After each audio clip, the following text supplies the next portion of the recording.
They came to town promising hundreds of jobs. Tens of millions in tax credits were on the line. Now hundreds of jobs are being cut. The governor's first television ad of his re-election campaign includes a familiar, misleading claim.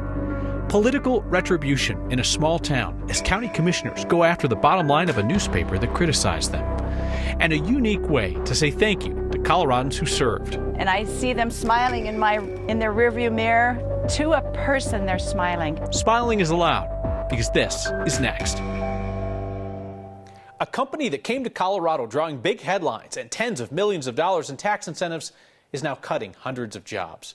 VF Corporation owns North Face, Vans, and some other outdoor brands. They promised to create 800 jobs here in return for tax credits. Our Steve Steger looks at what happens to those tax incentives as hundreds of jobs are cut. It was quite the offer that sealed the deal for VF Corporation's move from Greensboro, North Carolina to Denver. $27 million in tax credits over 8 years, as long as the owner of brands like North Face, Vans, and JanSport created and kept 800 jobs in Colorado. It was, at the time, the second largest incentive the state had ever given a company to move here. And yes, this means that they will be getting a little bit less of that. The Denver Business Journal's Ed Seelover reported on that deal at the time and was the first to report last week that VF Corporation is cutting jobs, 600 in total, 300 of which are open positions. VF is a global company with its world headquarters in Denver. A spokesman for that company couldn't tell us how many jobs would be cut in Colorado. And they say that this will not disproportionately affect any area. So if you're doing the back of the envelope math, they're probably letting 15 to 20 jobs go from their Denver headquarters. Could be more, could be less. Colorado's incentives for luring companies are based on jobs created, and they are performance-based. It's not like a company comes in and the state gives them a big pile of money and says, thanks for coming. What it is a 50% break on the annual FICA tax an employer pays per employee. They only get the money for each year that a job is filled. So they don't get anything until they start creating jobs. And even then, it has to be filled for that portion of the year, and the tax is based on the salary they're paying the person as well. According to the latest report from the state's Economic Development Office, as of 2019, VF had already gotten $2 million of the $27 million approved. Essentially what this means is that VF will be getting less tax credit for however many jobs in Colorado it's going to leave open or to lay off right now. State's Economic Development Office told me that we won't know the impact of these job cuts on the tax incentives VF will get until the company files its annual report in March of next year. Seelover tells me that Colorado's not known in the corporate world for its incentives because they don't just back up the Brinks truck when a company gets to town and then just dump a whole bunch of cash in the driveway. They prefer that you earn the incentives that you're going to get, which is important in the process, because you might be wondering, like, why would a company want to move here if the incentives aren't great, if you can literally get another state to throw money at you? Yeah.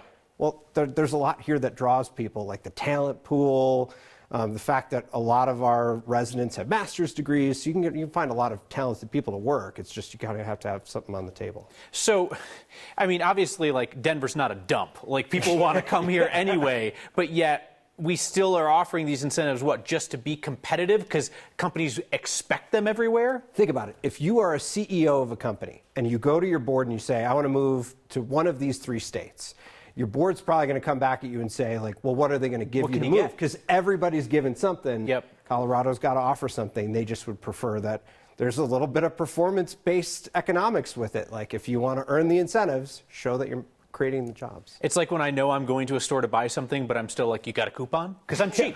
You know what I mean? I'm going to buy it anyway, but you got a coupon? Because I'm a cheap guy. All right, Steve, thank you. Democratic Governor Jared Polis is out with his first re-election ad, trying once again to claim credit for tax refunds that Polis tried to prevent. Politics guy Marshall Zellinger is out for a bit. His wife just had a beautiful baby girl. Go to his Twitter to take a look. So instead, with him out, I'll take care of this truth test on the Polis ad. Governor Jared Polis coming through on one of his biggest promises. Becoming the first state to cap copays on insulin. That needs context. capping insulin copays means people with diabetes are likely to hit their out-of-pocket max for other drugs they take. And a copay cap doesn't limit the price of insulin, it just shifts the costs to insurance premiums and government programs like Medicaid.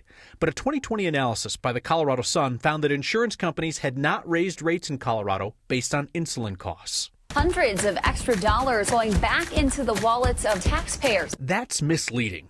Yes, you are getting a tax refund, but only because Democratic Governor Jared Polis failed in his attempt to kill it. Claiming credit for the Tabor refunds he tried to eliminate is, in a word, rich. Bipartisan property tax relief. Free full-day kindergarten. What does free mean?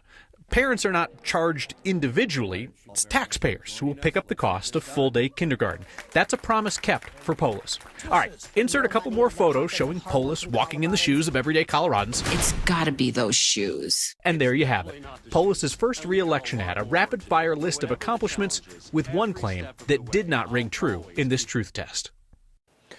This may sound counterintuitive, but a new study found that one thing that helps people in Denver who don't have homes is giving them homes. The Urban Institute, a nonprofit research group, says Denver's program to give supportive housing to people living on the streets is getting people the help they need. And the study found it's keeping people out of prison. The Institute studied Denver's supportive housing social impact bond. It provides housing and services for people who have been bouncing between the streets and jail, emergency rooms, and detox. The study found supportive housing in places like apartments can help people find stability in their lives and hold on to employment. Researchers studied people who were offered supportive housing compared to those who received services just as usual in the community. And they found that the people who were not in the supportive housing had a greater chance of dying from exposure to extreme temperatures. They also say that their study refutes some of the stereotypes around homelessness. Some of those common myths are things like, people choose to be homeless, or people who have struggled with mental health and substance use challenges can't stabilize in housing, can't remain in housing. And this study really busts those myths. The vast majority of people who entered the program were still in the program 3 years later. And I think that really offers another narrative to the one that you often hear. The city says it has more than 2,000 housing units at 57 locations around the city. They couldn't immediately tell us how many people are in those units right now. The city says it's working to add about 280 new units at 5 other locations. It's hot enough this week, some kids won't be able to go to class. Technically they'll go, they just won't be able to stay. Republican leaders in a small town didn't like the local newspaper's reporting, so they punished the publisher. Now the fight's headed to court. And honoring veterans with a flight that feels familiar. It brings back so many memories. And believe me, you'll all be treasured. That's next.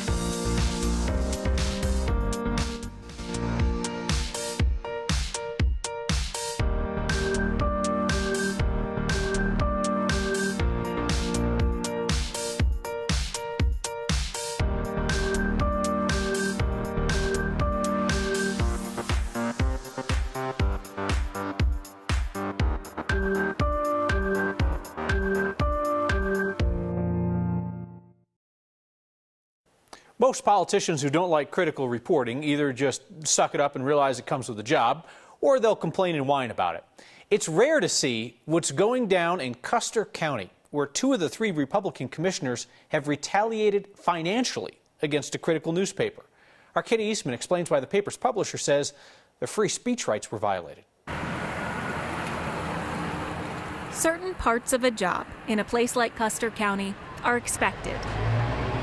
A slower pace. Hey, Will, this is Jordan. Time to check in with the butcher. I just need to make sure that cow that you did gets really separated, because that's going to be the one that we're going to use for the dog food. Jordan Hedberg moved here to ranch. Hey, Adrian. But he ended up taking over the Wet Mountain Tribune 4 years ago. We might actually have more people than cows now in the valley, so that shows you how much we've changed. Along the way, the news he thought he'd be reporting, squirrel dead on 2nd Street, changed too. We do cover all the community news and things like that, but it's there is a lot of national politics that's worked its way down to the local level. The county seat of Westcliff is a 2-paper town. And while Jordan doesn't consider the Sangre de Cristo Sentinel a competitor because of their national right-wing slant, If it doesn't have a local hook, we don't write about it. they do compete for the paper of record. That means the county pays them to print legal notices. You got your notice of budget, you got some of your school ones. This year, the legal section in the Tribune is smaller. I move that we accept the bid for the Sentinel. Because on January 19th, I would second that motion as well. the Sentinel won the bid in a 2-to-1 vote. Even though our bid came in at half the price with double the circulation, they still selected the Sangre de Cristo Sentinel. I move we move into executive session. Commissioners Bill Kanda and Kevin Day didn't just vote for the Sentinel, but against the Tribune. The point is, I don't know why I would support a paper that doesn't support the county, who has personally gone on a, in my view, a witch hunt on a director of our health department. But this is what they retaliated against, and this guy was hired in the middle of a pandemic. Jordan's paper found the public health director's master's degree wasn't from an actual university, but a diploma mill. He knew the commissioners didn't like the story. They can call me up and say, hey, you know, we don't like what you've done, we're very upset with it, and that's absolutely within their right. But when they start using their power to attempt to punish and harm us financially, particularly in this case, then that crosses the line. Jordan says crossing that line violated his First Amendment rights. On August 18th, he filed a federal lawsuit against the Board of Commissioners. They were saying, we're going to punish you for what, you know, as a government, we will use our power and the public's money to punish you for what you wrote. Okay, motion carries. The commissioners would not answer any questions. Our attorney has advised us not to make any comments, and he did it again, so no comment. Custer County can still feel like a place removed from it all. People still prefer print around here. But Jordan's noticed a familiar narrative. Even my lawsuit against the county, in a lot of ways, this has to do with I've been labeled a communist, liberal, even though I grew up very conservative and my voting record reflects that. His expectations have changed.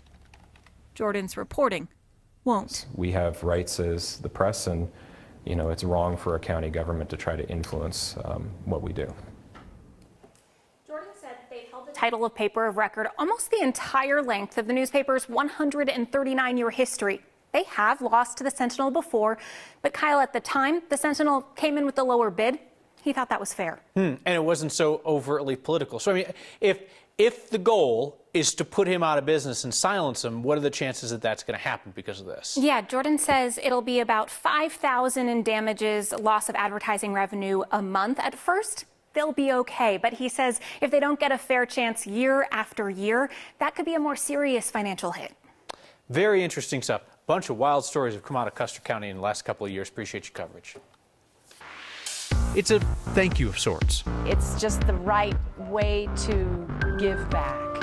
It just is. In tribute to their service, decades after they stepped up for our country.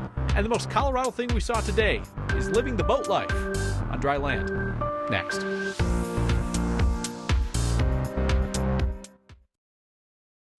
Hundreds of Denver students are still learning in classrooms that do not have air conditioning, and that's not a fun place to be. Temperatures climbed to record highs like today. About a quarter of DPS's 208 school buildings do not have AC.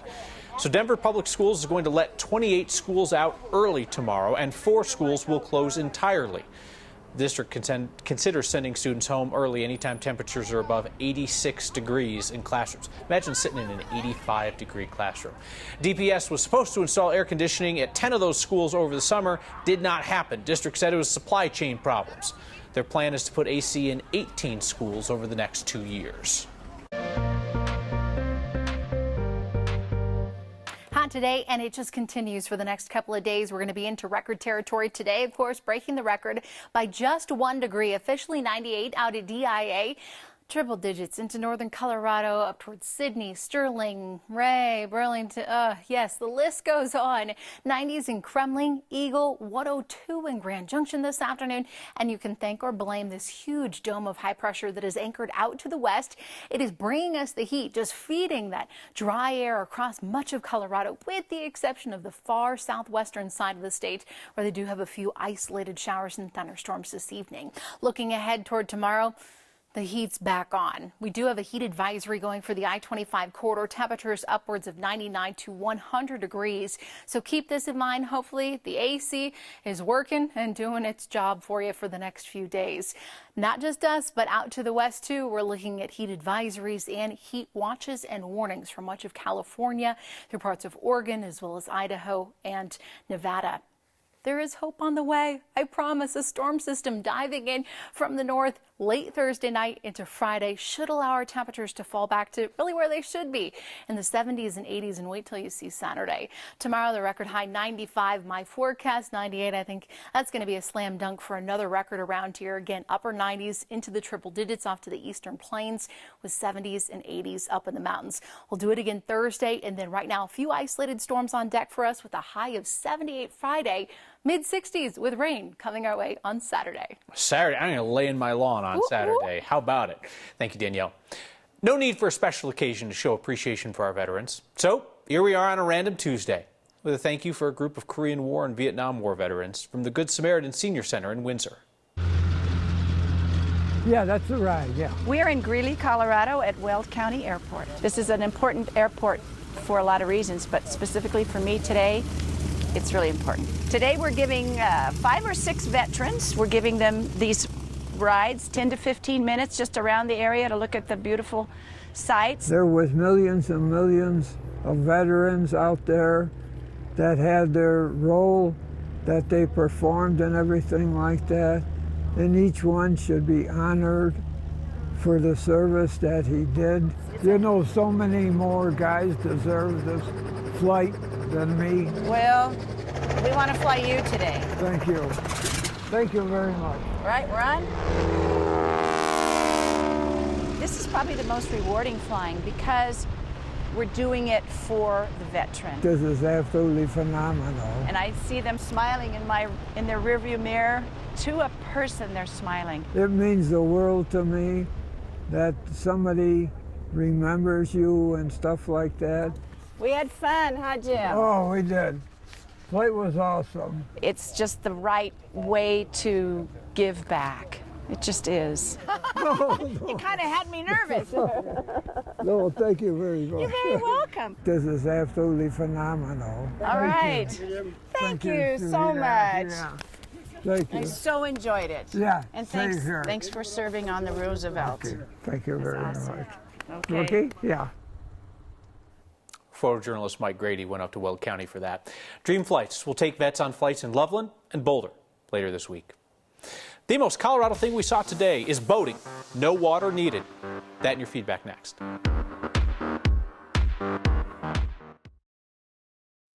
The most Colorado thing we saw today is road boating. Familiar with road boating? Water? Where they're going, they don't need water. They got the 4 wheels, top down, plenty of pavement ahead. Tabitha Mayton spotted this boat on wheels cruising around Buena Vista over the weekend. Maybe they're going to Antero or Twin Lakes. I don't know. Maybe they're just going to cruise on the road. I actually don't think you can take that in the water. I think that would be disastrous. Whatever. Keep sending the stuff that you see to us at HeyNext, the hashtag, or email next at 9news.com. A lot of feedback tonight about our truth test on the governor's ad. TJ says, thanks for mentioning free school and pointing out it's not free. It's taxpayers who pay for it. Aaron says Polis might have tried to kill the Tabor refund, but she says in the end, he made it better. We'll see you next time.